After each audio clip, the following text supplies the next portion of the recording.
Bienvenue dans cette nouvelle édition du Non-Stop Info. Au sommaire, délai supplémentaire accordé aux candidats aux élections provinciales en République démocratique du Congo. Ils auront jusqu'au 25 mai pour déposer leur candidature. L'opposition craint cependant que ce délai ne soit synonyme de modification du calendrier électoral. Retour sur le 12e sommet de la CEMAC, la communauté économique et monétaire de l'Afrique centrale à Libreville au Gabon. L'événement qui s'est tenu les 5 et 6 mai 2015 a donné une place importante à la libre circulation. Les agriculteurs tirent la sonnette d'alarme en Égypte. Les pertes de blé seront colossales cette année. En cause, le manque d'espace de stockage des récoltes. Sur 8 millions de tonnes de blé produites, l'Égypte en perd 2 millions chaque année. Mais d'abord, les ministres des Affaires étrangères de l'Afrique de l'Est sont au Burundi pour mettre fin à la crise qui secoue le pays depuis le mois d'avril. Ils ont annoncé mercredi qu'un sommet régional se tiendra le 13 mai en Tanzanie en compagnie des chefs de la diplomatie tanzanien, kényan et ougandais. Depuis que le chef de l'État, Pierre Nkurunziza, a annoncé qu'il briguait un 3e mandat, contrairement à ce que prévoient les accords d'Arusha, plusieurs manifestations ont éclaté dans la capitale Bujumbura, des émeutes qui ont au moins fait 14 morts et 40 000 déplacés.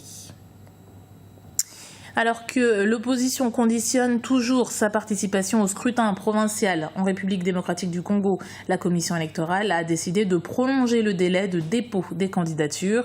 Il devait initialement prendre fin ce mercredi 5 mai. Il a été prolongé jusqu'au 25 mai. Une prolongation qui fait craindre à l'opposition une modification du calendrier électoral. Christelle Dayambaya. En République démocratique du Congo, la fin de l'opération de dépôt des candidatures pour les élections provinciales a été reportée au 25 mai. Face à cette nouvelle décision, l'opposition craint une modification globale du chronogramme des élections provinciales prévues le 25 octobre 2015. Vous avez suivi que le gouvernement, la CENI par contre, a décidé de prolonger jusqu'à la fin du mois de mai pour le dépôt des candidatures. Ça ne dérangera pas. Mais le problème est que le pays est si vaste. Moi, je demanderais à ce que et l'opposition et la majorité se mettent ensemble pour parler.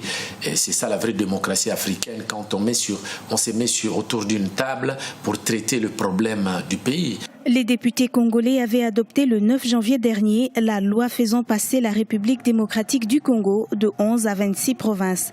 Un découpage qui suscite de nombreuses réticences dans les provinces. Et ce découpage-là permettra à ce que nous puissions développer notre pays. Il y aura de coins, de provinces qui seront un peu, qui n'ont pas beaucoup de richesses. Mais il faut savoir, il faut imaginer qu'est-ce qu'on peut développer, puisqu'on a un pays dont la terre est fertile. Si on n'a pas de minerais là où on se retrouve, pourquoi ne pas développer l'agriculture? En République démocratique du Congo, les élections provinciales et locales sont une priorité pour le gouvernement.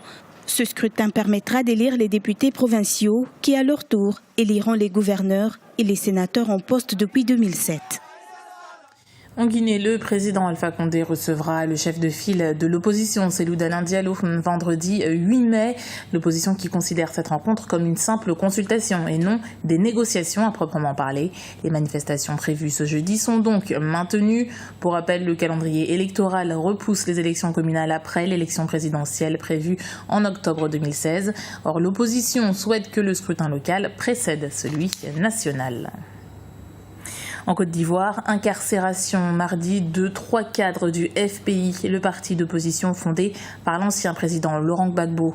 2 ex-ministres et un ancien député ont été accusés de discrédit sur une décision de justice et complicité d'assassinat de militaires de l'ONUCI dans l'ouest du pays. Une situation qui relance la crise que traverse le principal parti d'opposition au président Alassane Ouattara. Arwa Barkala. La crise au sommet du Front populaire ivoirien connaît depuis mardi un nouveau rebondissement. 3 cadres du parti de l'ancien président Laurent Gbagbo ont été placés en détention. Les anciens ministres Sébastien Dano-Djedje, Hubert Oulaye et Justin Koua ont été transférés dans les prisons de Dabou, Toumodi et Bouaké, au sud et au centre du pays. Pour certains membres du parti, cette situation résulte de la stricte application de la loi.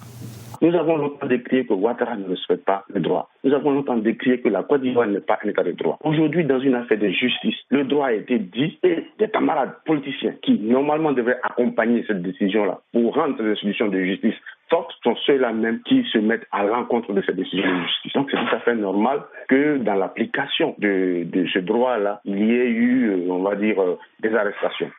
Sébastien Dano-Djedje et Hubert Oulaye sont soupçonnés de discrédit sur une décision de justice, violence, voie de fait sur les forces de l'ordre, rébellion et atteinte à l'ordre public.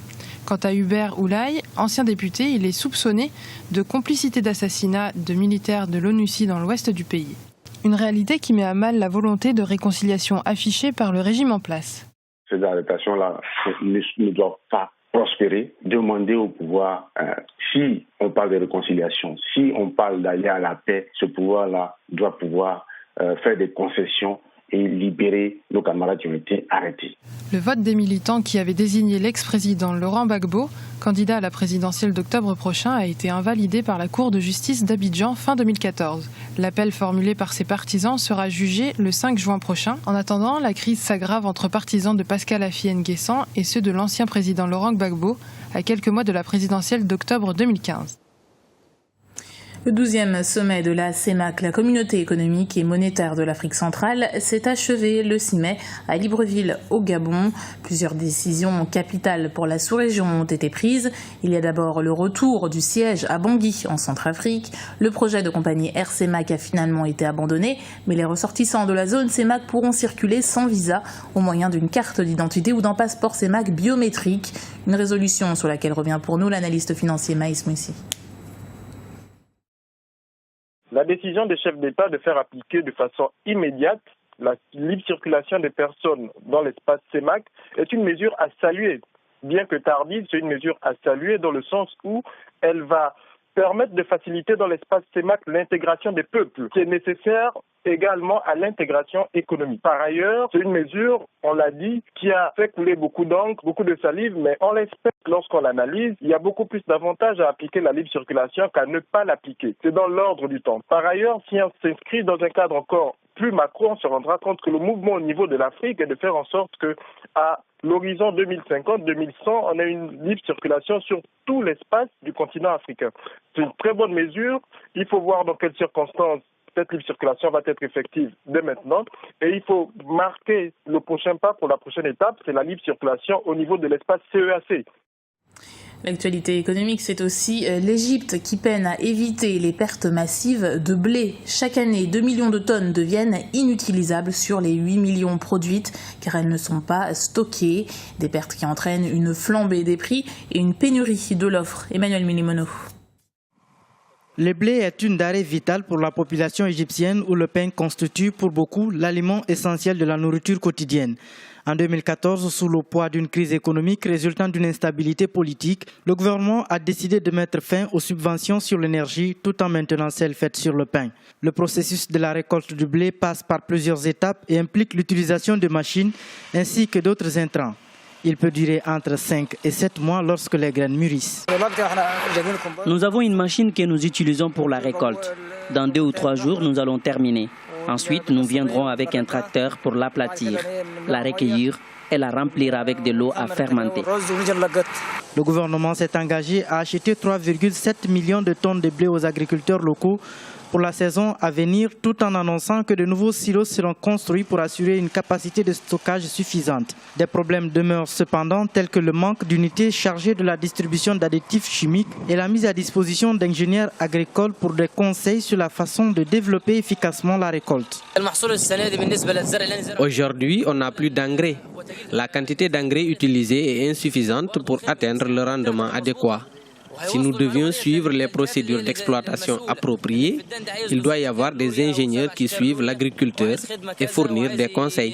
Des ingénieurs capables aussi d'expliquer aux autorités que chaque hectare cultivé a besoin d'une quantité spécifique d'engrais. Au lieu de cela, les agriculteurs sont laissés à eux-mêmes. Les importations en 2015 devraient varier entre 4 et 5 millions de tonnes contre 6 millions de tonnes en 2014.